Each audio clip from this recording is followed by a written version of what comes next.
안녕하세요. 핵심 주제 58. 오늘은 재헌국회 활동 그리고 6.25 전쟁 보겠습니다. 자, 먼저 포인트 보면 자, 1948년 5월 10일 총선거에 의해서 재헌국회가 이제 탄생을 했습니다. 그래서 이 재헌국회에서 한 일이 우리 기본서에는 이제 세 가지를 적었어요. 뭐 반민특위, 그다음에 농지개혁법, 귀속재산청산 이 세 가지가 있는데 그 중에서 제일 중요한 게 요 농지개혁법입니다. 농지개혁법은 유상매수, 유상분배예요. 우리 저번 시간에 배운 좌우합작 7원칙에는 무상분배였었죠. 그거하고 여러분 좀 비교를 하셔야 됩니다. 유상매수하고 토지를 유상으로 돈 주고 사가지고 돈을 받고 분배를 해주는 거예요.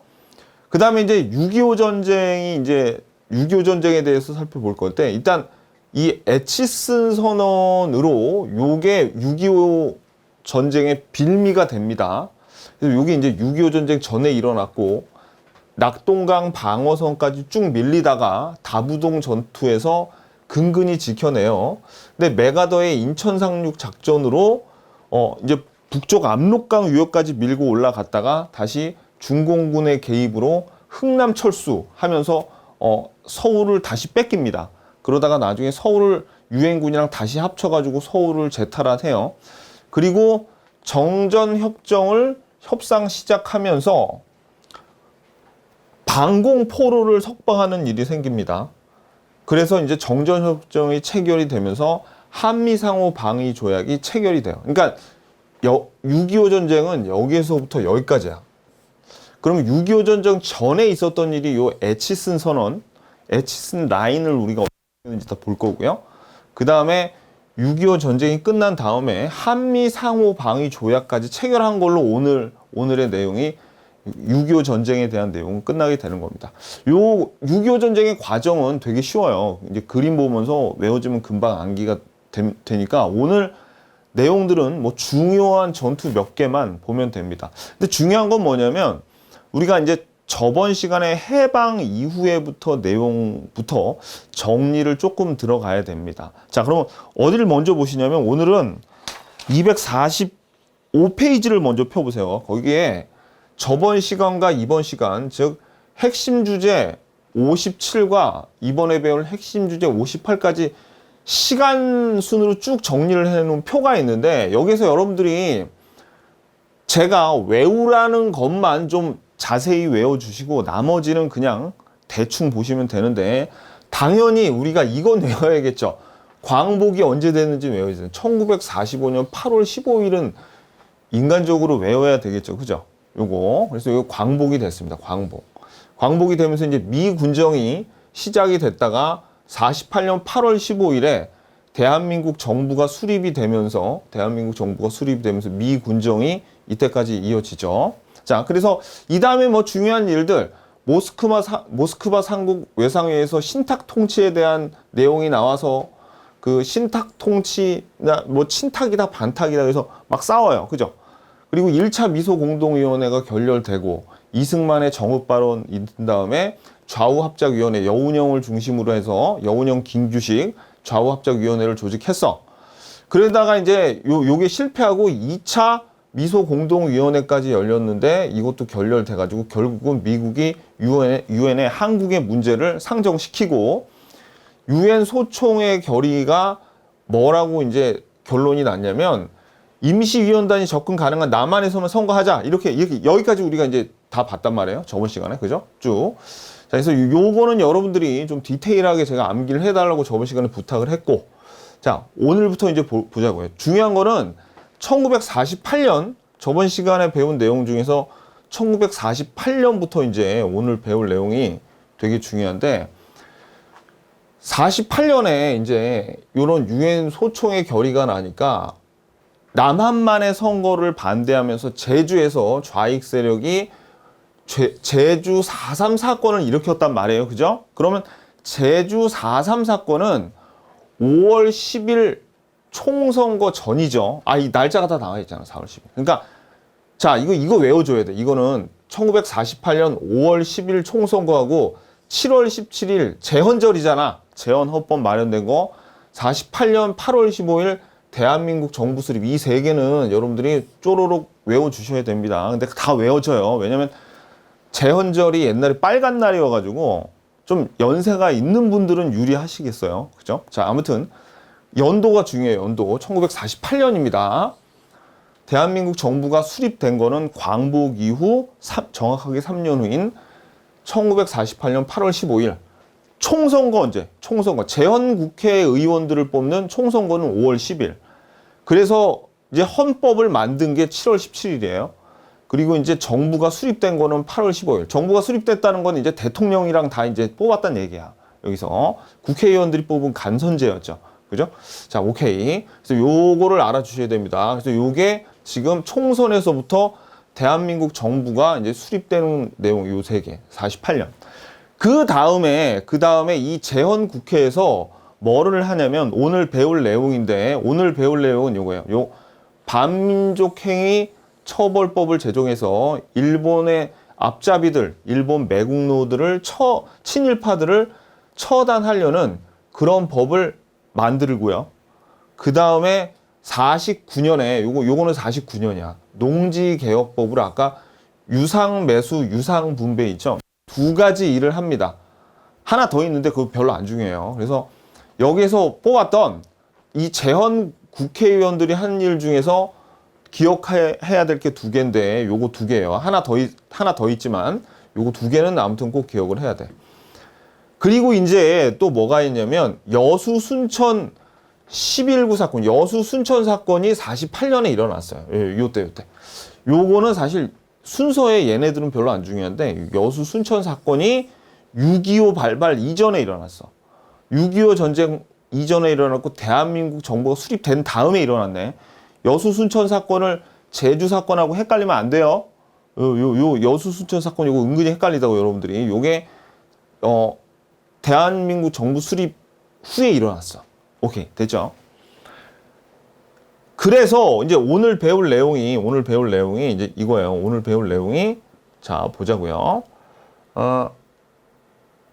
아까 말씀드렸지만 처음에 재헌국회 활동이 이거 두 개라고.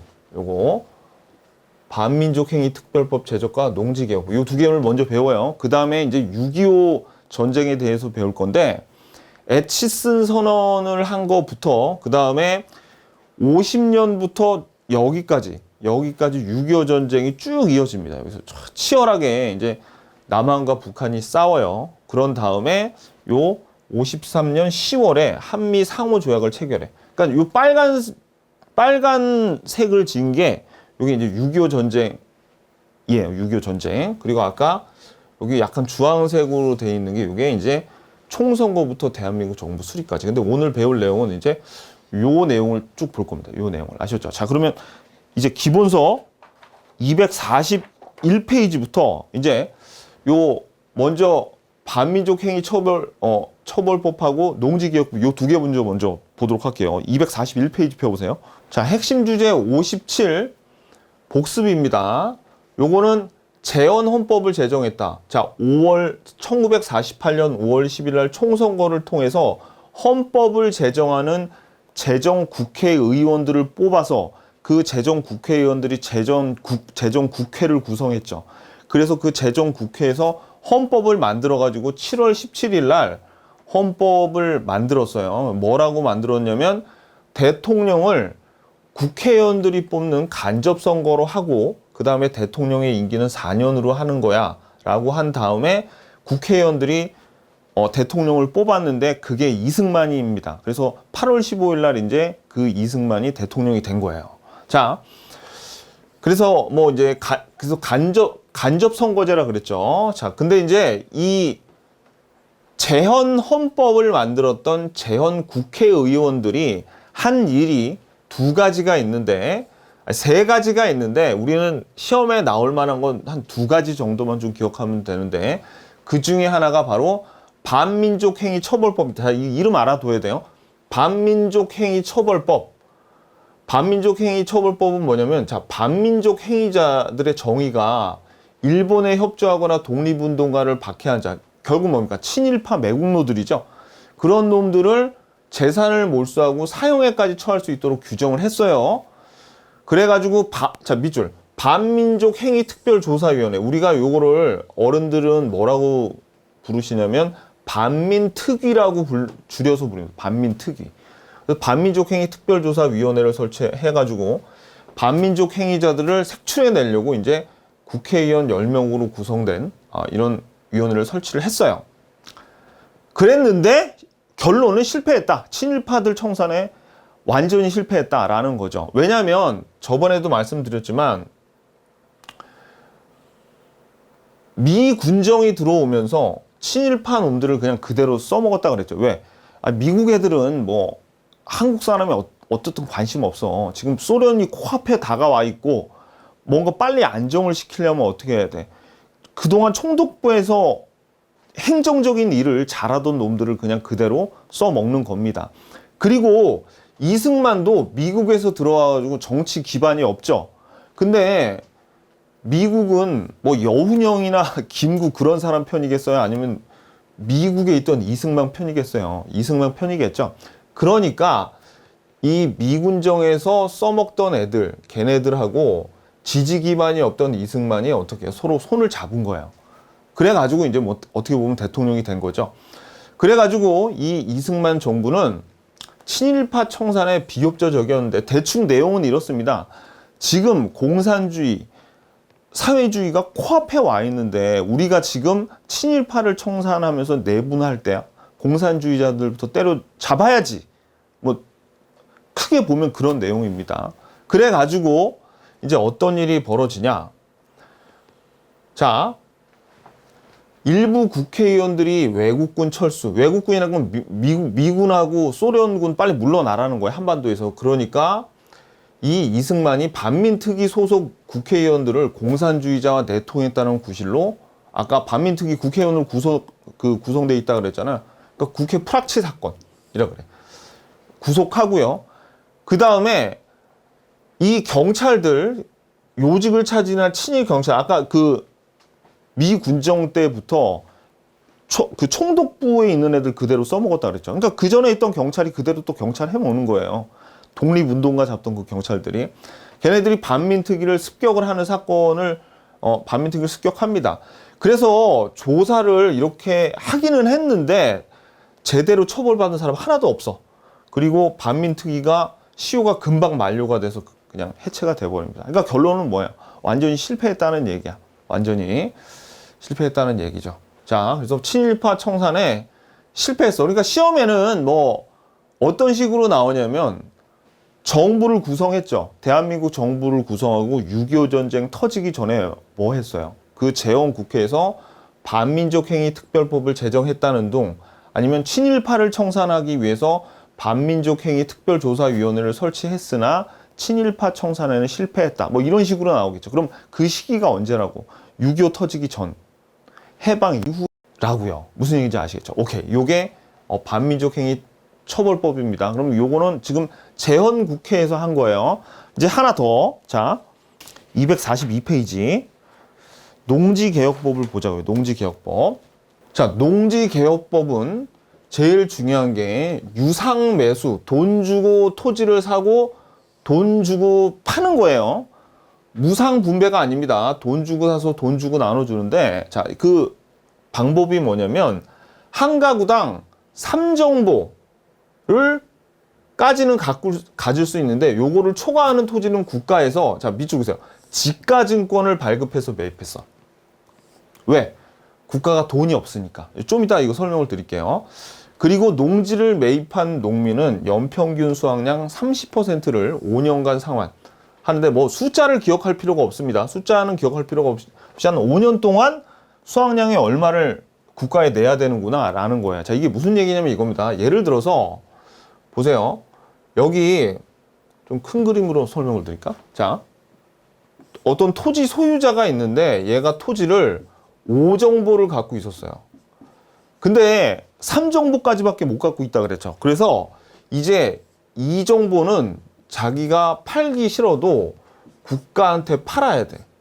그러면 보세요. 5정보 중에서 2정보를 국가한테 파는데 국가는 지금 당장 돈이 없으니까 여기 지가증권이라는 걸 줘요. 그럼 이 지가증권에는 뭐라고 나와 있냐면 내가 지금 돈이 없으니까 나중에 돈 줄게.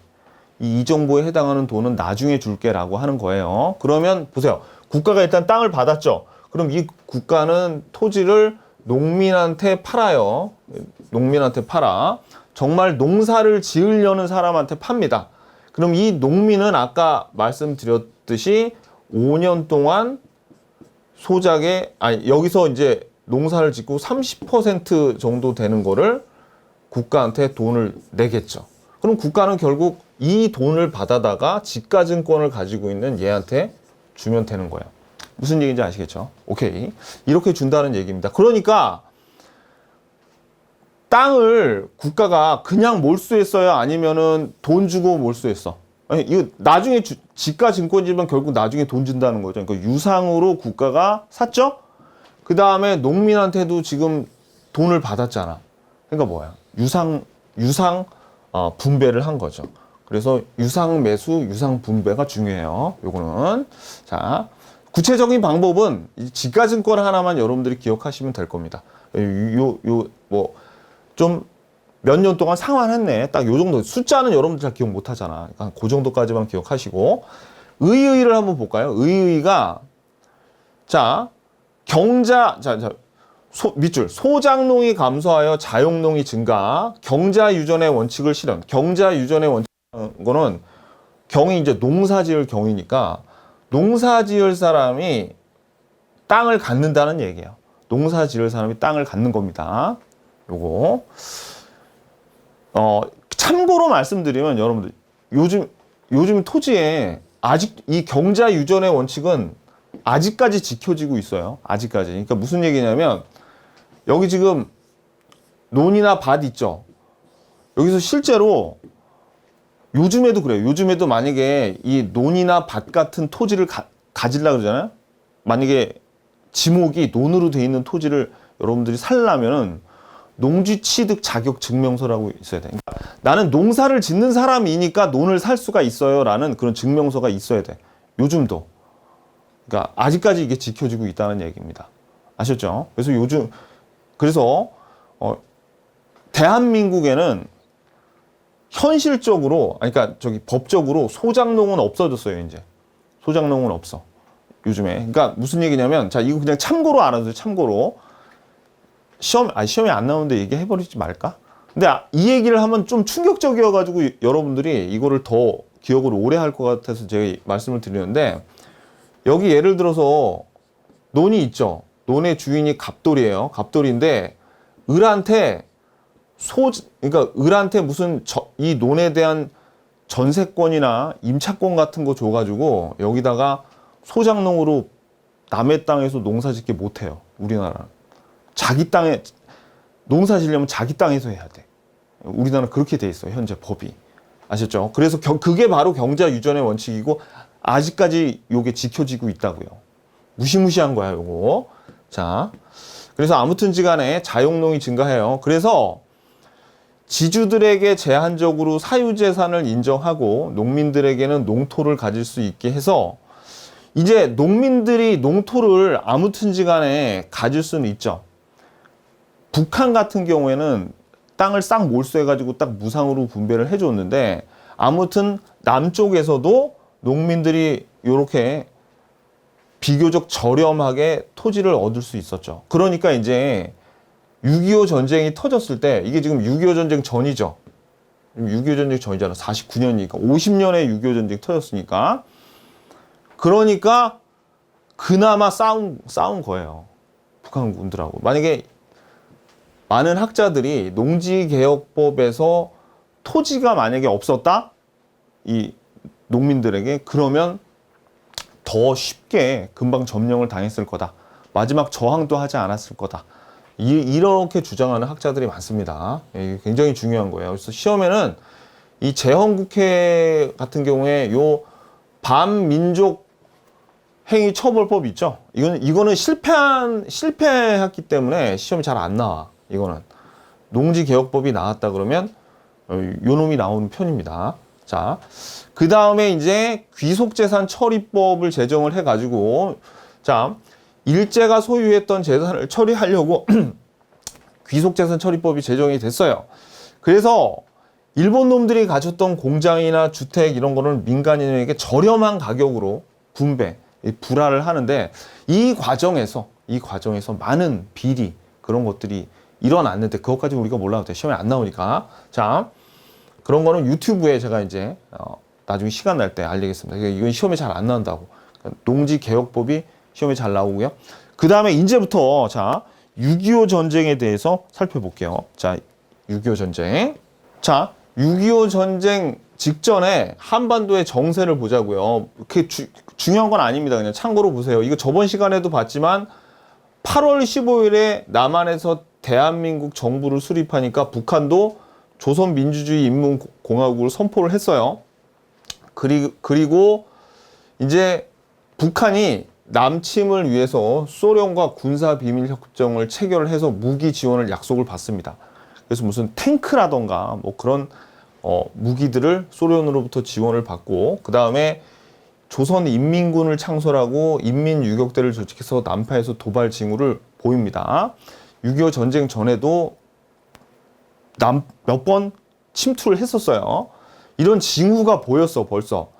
근데 남한은 어떤 상황이냐면 한국과 미국이 상호 방위 먼저 협정을 체결한다. 이 협정 하나도 안 중요해. 그러니까 오히려 이건 알면은 헷갈리니까 몰라도 되는데 그냥 한국과 미국이 이런 거, 야, 무슨 일이 있겠냐? 그냥 무슨 일이 있으면 내가 다시 올게라고 철군을 해버립니다. 경제군사 원조에 대한 협정을 체결하고 주한미군이 한반도에서 철수를 해버려. 그러니까 뭐예요? 야, 설마 무슨 일이 있겠어? 아무튼 무슨 일 있으면 내가 올게라고 약속하고 떠났다는 얘기예요. 지금 북에서는 이렇게 막 준비를 하고 있는데 더군다나 이제 자 별표 에치슨 선언 이게 너무 중요합니다. 에치슨 시험에는 이게 나와요. 6.25가 1950년에 터졌잖아요. 6월 25일 날 터졌으니까 6.25지. 근데 1950년 1월에 미국 국무장관 에치슨이 미국의 태평양 지역 방위선 에치슨 라인이라고 하는데 여기서 한국과 대만을 제외하는데 자 다음 페이지 보세요. 에치슨 라인이 뭐냐면 이거예요. 이거. 그러니까 여기 알류산 일본 오키나와 필리핀을 연결하는 미국의 지역 방위선인데 뭐 알류산 열도 이 단건 알 필요 없어. 그냥 이 그림을 보면 에치슨 라인이란 거 에치슨 선언과 에치슨 라인만 알면 됩니다. 그러니까 에치슨 라인을 알류산 열도부터 일본 지나가지고 오키나와 지나서 필리핀까지 이렇게 그어버린 거예요. 그래서 미국은 만약에 일본이나 오키나와 필리핀 이런 데 쳐들어오면 우리가 개입을 하지만 라인 바깥에는 상관 안 할게. 뭐 이렇게 얘기를 한 겁니다. 그러니까 이제 북한이 보기에는 어때요? 에치슨 라인 바깥에 있잖아. 쳐들어가도 되겠네. 이런 생각을 하게 된 거죠. 자, 그래서 중요합니다. 그러니까 결국은 6.25의 하나의 큰 동기가 된 게 바로 이 에치슨 선언이라고요. 이 에치슨 선언. 대외적인 하나의 큰 동기가 된 게 에치슨 6.25의 하나의 큰 외부적인 동기가 에치슨 선언, 에치슨 라인이에요. 자, 그래서 이제 6.25 전쟁이 이제 시작이 됩니다. 그래서 날짜 6월 25일은 날짜를 당연히 알고 있어야겠죠. 1950년 연도도 당연히 알아야 돼. 6.25 전쟁에서 미국이 이제 남침을 하는데 그냥 3일 만에 서울이 함락이 돼요. 서울이 함락이 되고 자, 정부는 어디로? 부산으로 피난을 갑니다. 그래서 부산에서 자, 밑줄 보세요. 낙동강 방어선을 구축하는데 자, 밑줄. 국군은 낙동강 유역의 방어선을 구축하고 다부동 전투에서 북한군의 공세를 방어했다. 다부동 전투 별표. 시험에 이게 나와요. 제가 지금부터 중요하다고 하는 전투는 꼭 외워야 돼. 몇 개 안 나옵니다. 이게 중요해. 다부동 전투. 자, 그러니까 상황이 어떻게 됐냐면 244페이지에 보면 이 그림이 나오는데요. 지금 북한이 쭉 쳐들어와서 서울을 사흘 만에 함락하고 계속 밀고 들어가서 낙동강 유역에 겨우겨우 대구하고 부산 정도 큰 도시는 2개를 남겨놓고 다 점령을 당했습니다. 근데 다부동이 여기 경상북도 칠곡에 있는 게 지금은 다불인데 다부동이었어요. 그때는. 이 다부동 여기를 넘어가면 대구도 함락이 되는 거야. 근데 여기서 정말 치열하게 싸워가지고 여기를 지켜냅니다. 그래서 낙동강 방어성, 낙동강 유역의 방어성을 이렇게 구축을 하고 다부동 전투에서 근근히 이겨서 승리를 하게 돼요. 그래가지고 그 다음에 이제 미국이 어때요? 큰일 났네 해가지고 미국이 자 이제 계속 그 다음 유엔군이 참전하게끔 합니다. 자 그래서 봐봐요. 미국의 요청으로 긴급 소집된 유엔 안전보상 이사회는 북한을 침략자로 규정하고 전쟁의 즉각 중지와 대한민국에 대한 군사 지원을 결의를 한 거죠. 유엔군이 이제 참전을 한다고요. 그래서 16개 군대로 구성된 유엔군이 파견이 되고 이승만 대통령은 국군 작전 지휘권을 여기서 국군 작전 지휘권을 유엔군 사령관한테 넘깁니다. 그런 다음에 이제 인천 상륙작전 그 유명한 메가더 태평양 총사령관인데 유엔군 총사령관이네. 자 밑줄 메가더 총사령관 제 인천 상륙작전 가면 별표 인천 상륙작전 알아야 돼. 인천 상륙작전. 그러면 다부동 전투 다음에 뭐예요? 인천 상륙작전이네. 그죠? 뭐 너무나 당연한 거 아닙니까?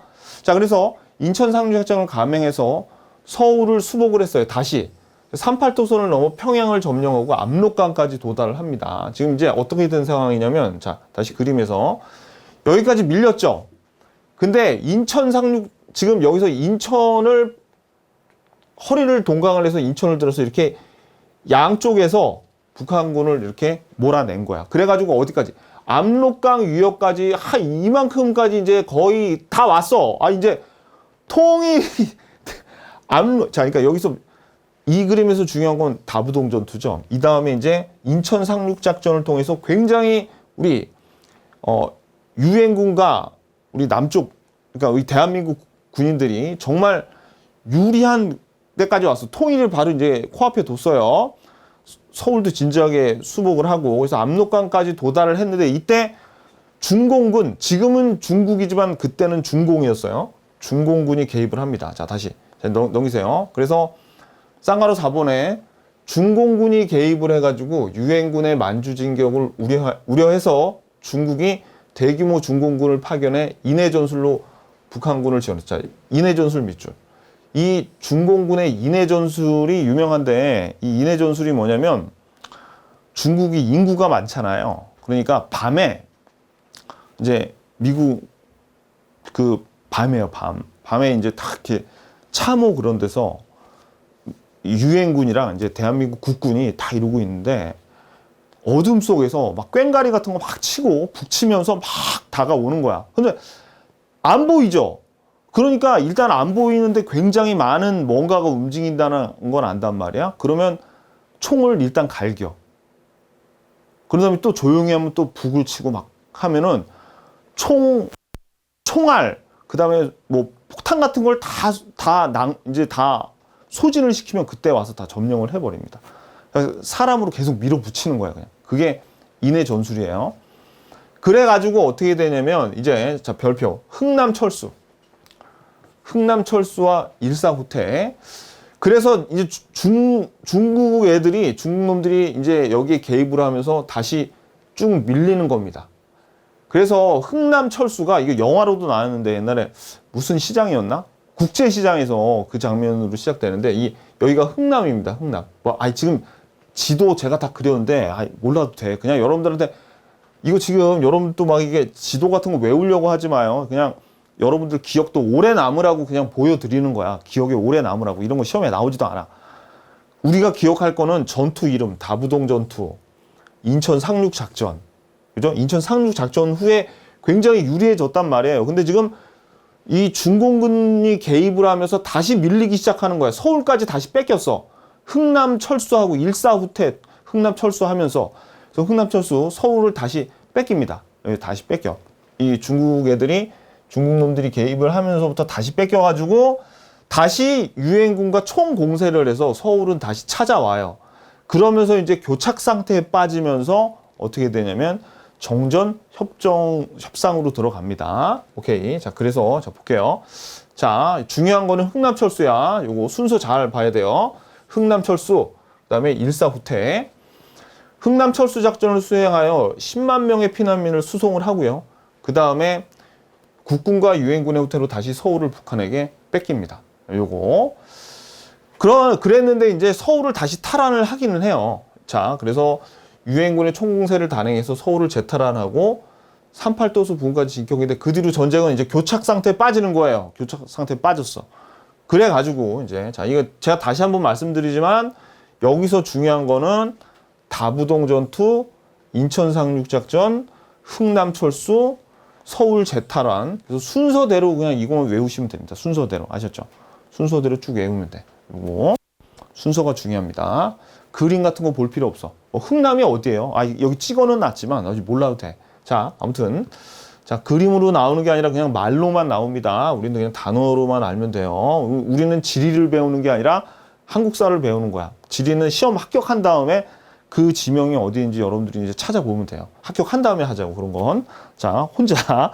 자, 그 다음에 보시면 이제 정전 협상에 들어가는 겁니다. 정전 협정을 체결을 하는데, 자, 정전 협정을 이제 시작을 하는데, 자, 이게 어떻게 된 거냐면, 소련이 휴전을 제의를 합니다.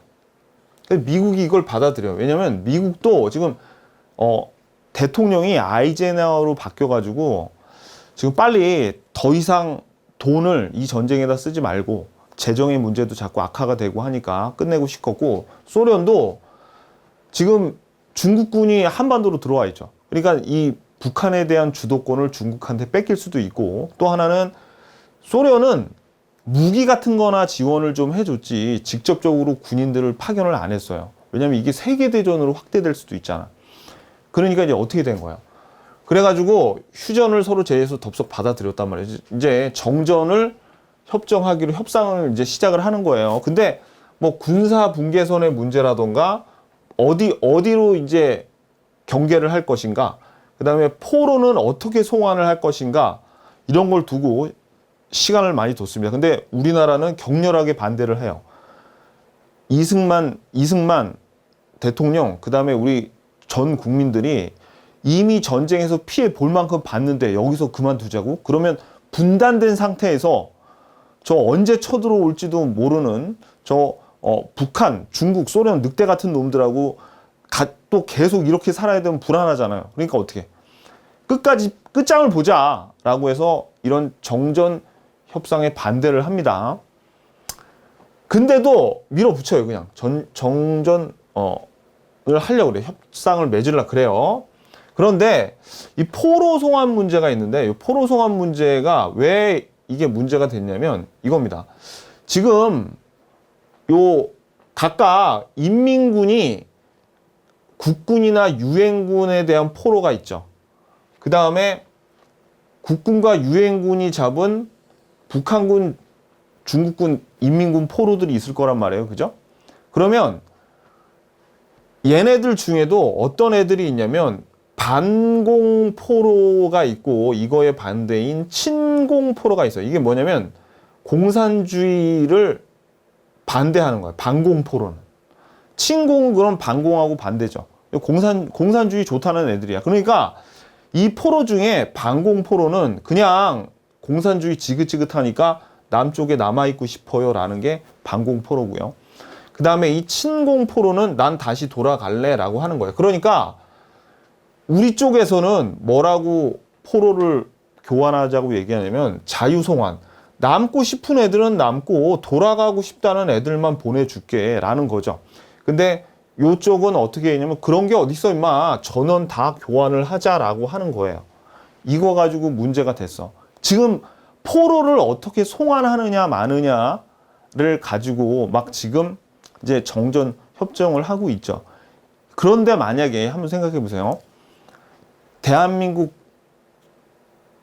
대통령이, 대한민국 국군이 지금 작전권도 아까 넘겨줬다 그랬죠. 그럼 사실 포로를 데리고 있는 거는 국제연합군이에요. 포로를 데리고. 작전권을 지금 없으니까, 국군은. 근데 만약에 지금 얘네들은 이 반공 포로까지 다 받고 싶은 거죠. 지금 전원 송환을 요구하는 거잖아. 근데 만약에 반공포로를 그냥 다 풀어줬다고 생각해봐. 그러면 이게 정전 협정이 제대로 안 되겠죠. 엄청난 걸림돌이 되겠죠. 그죠? 얘는 포로를 지금 이 문제 가지고 막 지금 씨름하고 있는데, 근데 이걸 해냅니다. 봐봐요. 그래서 이 남고 싶어 하는 이 반공포로를, 사실 여기에 더한 스토리가 있어요. 뭐 제3국에서 무슨 결정을 하다니 뭐 그런 얘기가 있는데, 그딴 건 안 필요 없고, 이렇게 되다가는 이대로 분단이 되겠는데?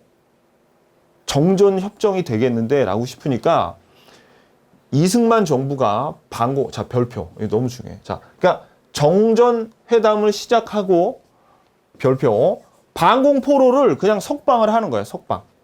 근데 말이 석방이지, 아까 말씀드렸듯이 작전권을 가지고 있는 유엔군이 포로 수용소, 여기 뭐 제일 큰 포로 수용소는 거제도였어요. 그래서 시험에 반공포로 석방 또는 거제도에서 반공포로를 석방했다 뭐 이렇게도 나오는데, 아무튼 반공포로를 할 때 유엔군이 사실은 포로들을 관리를 하는 거야. 근데 실질적으로 총 들고 이렇게 실제 지키는 거는 국군들이 지키고 있었겠죠. 그러면 어떻게, 이 말이 석방이지 탈출입니다. 탈출. 어떤 탈출이야? 그렇죠. 이 국군들이 그냥 묵인하는 거야. 나가는 거를. 국군들의 묵인하에 또는 나가도록 도와줬겠죠. 왜? 이때 이승만 대통령이 저기 석방시켜! 그냥 그런 거예요. 뭐 법적인 근거도 있고 그랬어. 근데 아무튼 뭐 그런 게 중요한 게 아니라, 그러니까 어떻게 됩니까? 반공포로를 일방적으로 석방을 했어요. 근데 시험에는 탈출이라는 표현도 나올 수 있습니다. 그러니까 말이 석방이지 형식적으로는 유엔군의 허락을 받은 게 아니고, 그냥 작전권도 없는 국군 쪽에서 그냥 탈출하도록 도와준 거야. 그러니까 둘 다 맞는 거죠. 석방이나 탈출이나. 그래서 자 보세요. 국토 분단이 영구화될 것을 우려한 대한민국 정부는 휴전협정에 반대했고, 이승만 정부는 반공포를 일방적으로 석방을 해. 그러니까 큰일 난 거죠. 이거 또 전쟁 터질지도 모르는 거야. 왜? 지금 포로, 돌려보내야 될 포로를 그냥 다 풀어줘 버렸어. 그러니까 이제 큰일 난 거죠. 그러니까 미국이 큰일 났네 해가지고, 사실은 요 반공포로 석방 때문에 화들짝 놀란 미군이 한미 상호 방위 조약, 다음 페이지에 나옵니다. 이거 별표. 이게 너무 중요해. 한미 상호 방위 조약을 체결해서 대한민국과 미국이 서로의 군사적 안정을 보장하는 내용의 조약을 체결해. 서로의 군사적 안정을 보는데, 뭐 우리나라가 미국을 크게 도울 일은 없겠고, 그죠? 미국이 도와주는 거지. 이것 때문에 주한미군이 지금 남아 있는 겁니다. 그러니까 이거라도 해줄게. 주한미군 어떻게든 남게 해줄 테니까 정전 협정 할게. 너 왜 포로를 내보내고 그래? 화들짝 놀래가지고 요게 맺어진 거예요. 자, 그래서 자 보세요. 이제 순서대로 볼게요. 이제 반공포로를 석방하고 이제 약속을 받습니다. 요 조약 체결하기로 약속을 받고, 그래서 이제 정전 협정이 체결된 거야. 그래서 요 별표, 정전 협정이 체결이 됐네요. 어디서? 판문점. 요건 알아둬야 돼. 판문점에서 이제 유엔군, 북한, 중공군이 휴전 협정을 체결을 합니다. 그래서 이제 군사 분계선을 확정하고 비무장지대를 설정하고, 그 다음에 이제 중요한 게 말씀드렸지만 다음 페이지에 요거야. 요거 별표. 한미 상호 방위 조약 체결. 너무너무 중요합니다. 54년 10월에. 근데 전쟁은 언제 끝났어요? 53년 7월에 끝났죠. 그럼 6.25 전쟁 끝난 다음에 맺은 거예요. 요거를. 자, 그래서 이제 6.25 전쟁 때문에 남북의 분단이 고착화가 됐습니다. 그다음에 전쟁 이후에 미국이 우리나라한테 경제 원조를 해줍니다. 300산업이라 그래서 하얀 거야. 밀가루, 설탕, 면화를 어떻게 해요? 경제 원조를 해준다. 뭐 요 내용까지. 그러면 오늘 배운 내용 중에 보세요. 자, 이제 오늘 배울 내용을 보자고요.